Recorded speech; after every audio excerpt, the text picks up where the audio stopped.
Hello everyone, कैसे हो आप सारे लोग। कैसे चल रही है आप लोगों की पढ़ाई। होप सो आप लोगों की पढ़ाई बहुत अच्छी चल रही होगी और आप सारे लोग बहुत अच्छे होंगे। देखो, एक आज आप लोगों को मुझे न्यूज़ देनी है। जो जो आप लोगों को फॉर्म भरना है उनकी जो लास्ट डेट है फॉर्म फिलअप की वो कितनी है, वो है आपकी 27 अक्टूबर। आज कौन सी डेट हो चुकी है, आज हो चुकी है आपकी 25 अक्टूबर हो चुकी है। तो आपके पास क्या है, 2 दिन है फॉर्म को फिल करने के। मैं किस फॉर्म की बात कर रही हूँ, कौन से फॉर्म की फिलअप की डेट 28 अक्टूबर है, तो मैं बात कर रही हूँ एनटीपी से, रेलवे एनटीपी से फॉर्म की। जो क्या है, जो अंडर ग्रेजुएट लोग हैं, जिन्होंने 12th पास कर रखा है, जिन्होंने ग्रेजुएट कंप्लीट नहीं कर रखा है, ये उनके लिए है। बट जिन्होंने ग्रेजुएट कंप्लीट कर रखा है वो भी इस फॉर्म को भर सकते हैं। तो ये दिमाग में बिल्कुल नहीं आना चाहिए आप लोगों को कि नहीं भाई मैंने तो बीए कर रखा है तो मैं इस फॉर्म को नहीं भर सकता। तो ये बिल्कुल नहीं, एक एज दिया हुआ है कि आप इस एज के अंदर आ रहे हैं तो इस फॉर्म को भर सकते हैं। ठीक है, तो 12th+ वाले फॉर्म्स की ये डेट आई हुई है, डेट आ चुकी, मतलब डेट फॉर्म चल रहे हैं आपके। बट जो लास्ट डेट है फॉर्म फिल करने की वो कितनी है, वो है आपकी 27 अक्टूबर। तो अभी तक अगर आप लोगों ने फॉर्म नहीं फिल किया है तो अभी भी आप लोगों के पास 2 दिन का टाइम बचा है। जल्दी से जाके फॉर्म को फिल कर दो, आज ही कर दो, कल कर दो। लास्ट डेट के दिन फॉर्म मत फिल करना, बहुत प्रॉब्लम हो जाती है, साइट बिजी होती है तो फॉर्म नहीं फिल कर पाते हैं। तो क्या करना है, आपको आज के दिन ही फॉर्म को फिल करना है। देखो क्या है, देखो जब नोटिफिकेशन आई थी वो कब आई थी, ऑनलाइन फॉर्म शुरू हुए थे वो आपके शुरू हुए थे 21 सितंबर से। कब से शुरू हुए हैं, शुरू हुए हैं आपके 21 सितंबर से शुरू हुए थे। और ये आपका कब तक था, ये था पहले आपका 20 अक्टूबर तक, बट डेट बढ़ गई। देखो पहले का क्या था, पहले ये आपका था कि 20 अक्टूबर तक इस फॉर्म को भर सकते हो। बाद में क्या हुआ है, बाद में इसकी जो डेट बढ़ गई है वो कितनी हो गई, अब हो गई है ये आपकी 29 अक्टूबर। क्या हो गई है, अब हो गई है ये आपकी 29 अक्टूबर। पहले क्या था, पहले 20 अक्टूबर तक ही था कि आपको फॉर्म 20 अक्टूबर तक भरने हैं, बट अब क्या हो गई, डेट हो गई है आपकी 29 अक्टूबर। तभी मैं कह रही हूँ अगर आप लोगों ने फॉर्म नहीं फिल किया है तो आप क्या कर सकते हो, आज जाके जल्दी से फॉर्म को फिल कर सकते हो।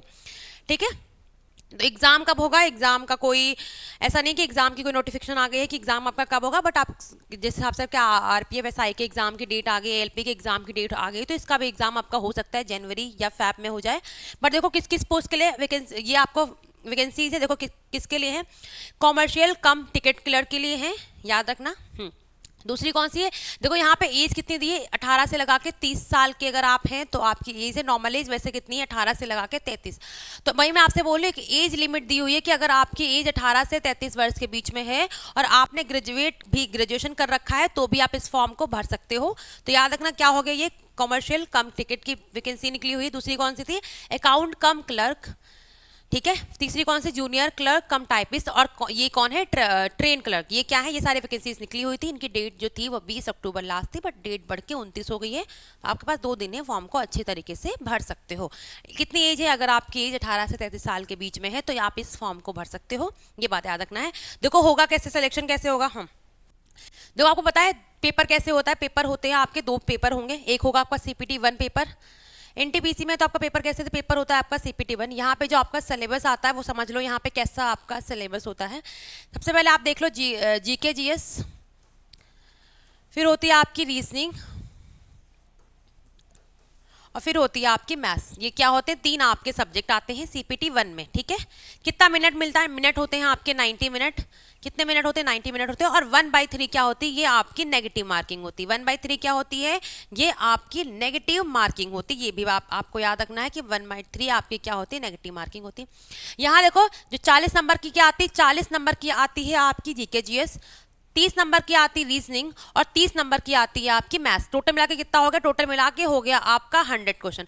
100 क्वेश्चन है और आपका मिनट कितने मिल रहे हैं, मिनट मिल रहे हैं आपको 90।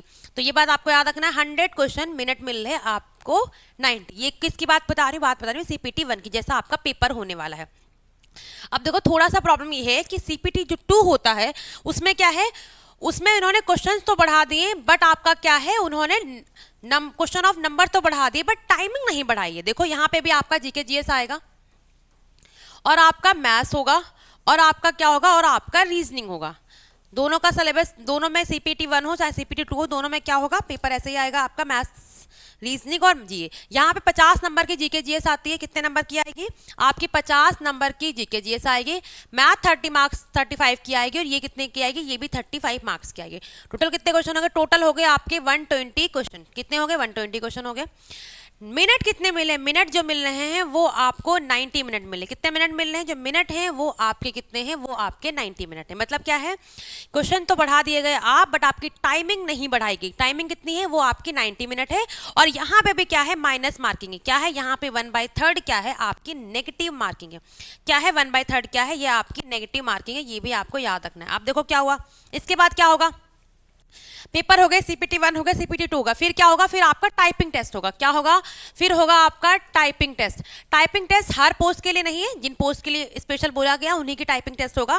देखो यहाँ पे आप 2 लैंग्वेज में टेस्ट दे सकते हो, या तो आप इंग्लिश में दे दो या तो आप हिंदी में दे दो। तो ये नहीं दोनों में देना, दोनों में नहीं देना, या तो फिर आप इंग्लिश में देना है आपको, या फिर आपको देना है हिंदी में। तो दोनों में दे सकते हो आप, या तो इंग्लिश में दे दो या फिर आप हिंदी में दे दो। दूसरा क्या है, देखो इंग्लिश में क्या होगा, 30 वर्ड होने चाहिए आपके स्पीड में 1 मिनट में। यहाँ पे क्या है, 25 शब्द हैं। यहाँ पे क्या है, ये आपके 25 शब्द हैं। ठीक है, इसके बाद टाइपिंग टेस्ट के बाद क्या होता है आपका मेडिकल वेरिफिकेशन, फिर हो जाएगा आपका फाइनल। इसके बाद क्या होगा, डॉक्यूमेंट वेरिफिकेशन, और फिर क्या होता है, फिर होता है आपका मेडिकल टेस्ट, और फिर होता है आपका फाइनल सिलेक्शन। क्या हो जाएगा, फिर हो जाएगा आपका फाइनल सिलेक्शन, जिसका आप इंतजार करते हैं, फिर हो जाता है आपका फाइनल सिलेक्शन। तो इंपॉर्टेंट बात किस चीज़ की, कि जो सीपीटी 1 है, सीपीटी 2 है, इसको आपको बहुत अच्छे से पढ़ना है। जीके जीएस आपकी, और आपकी रीजनिंग और आपकी मैथ्स। आपने देख लिया पोर्शन सीपीटी 1 में क्या आ रहा है, सीपीटी 2 में क्या आ रहा है। देखो आपके पास फॉर्म जिसने नहीं भरा है वो बहुत जल्दी फॉर्म को फिलअप कर दे। साथ में देखो क्या करना है, अभी भी आपके पास टाइम है पढ़ने के लिए। जो आपकी पेपर की डेट है बड़ी है, तो आपके एग्जाम का भी है कि जनवरी लास्ट में हो सकता है या तो फैब में हो सकता है, आपके पास अभी टाइम है। तो आपको क्या करना है, आपको अपनी स्टडी को बहुत अच्छे से करना है। तो उसके लिए क्या कर सकते हो, उसके लिए देखो हम 8 बजे हमारी क्या होती है, 8 बजे हम क्या करते हैं, 8 बजे हमारे गवर्नमेंट एग्जाम चैनल पर डेली यूट्यूब पर हम क्या कराते हैं, हम आपकी प्रैक्टिस कराते हैं। क्या कराते हैं, प्रैक्टिस सेट करा रहे हैं मैराथन के फॉर्म में, जहाँ पे आपकी जीके जीएस की क्लास होती है, रीजनिंग की भी होती है और आपकी मैथ्स की होती है। तो आपको क्या करना, 8 बजे यूट्यूब चैनल पे आना है, जहां पे हम आपकी बहुत अच्छी से प्रैक्टिस करा रहे हैं। तो आपको वो क्लास डेली देखनी है। दूसरा क्या कर सकते हो आप, रिजल्ट गुरु के एप्लीकेशन को आपको इंस्टॉल करना है, वहां पे आपको जाना है। आपको सारी की सारी डेमो कैसे मिली हैं, सारी डेमो आपको क्या है, सारी डेमो आपको एकदम से फ्री हैं। आप एक बार हमारी डेमो देखिए, उसके बाद आपको कोई डाउट होता है तो क्या करना है, आपको एप्लीकेशन पे नंबर दिया होगा, आपको उस पर कॉल करनी है किसी तरीके से कोई डाउट हो तो। और अभी क्या चल रहा है, अभी आपका दिवाली आने वाला है, तो हर कोर्सेज पे आपका 70% का ऑफ चल रहा है। तो आपको लेट नहीं करना है, आज ही रिजल्ट गुरु के एप्लीकेशन को इंस्टॉल करना है और अपनी तैयारी को और बेहतर ढंग से करना है, और अपनी तैयारी को ऐसा करना है कि आपका क्या हो, आपका सिलेक्शन हो जाए। ठीक है, तो ये इन्फॉर्मेशन मुझे आपको देनी थी। आप लोग अपना बहुत अच्छे से ख्याल रखो। Bye bye, take care.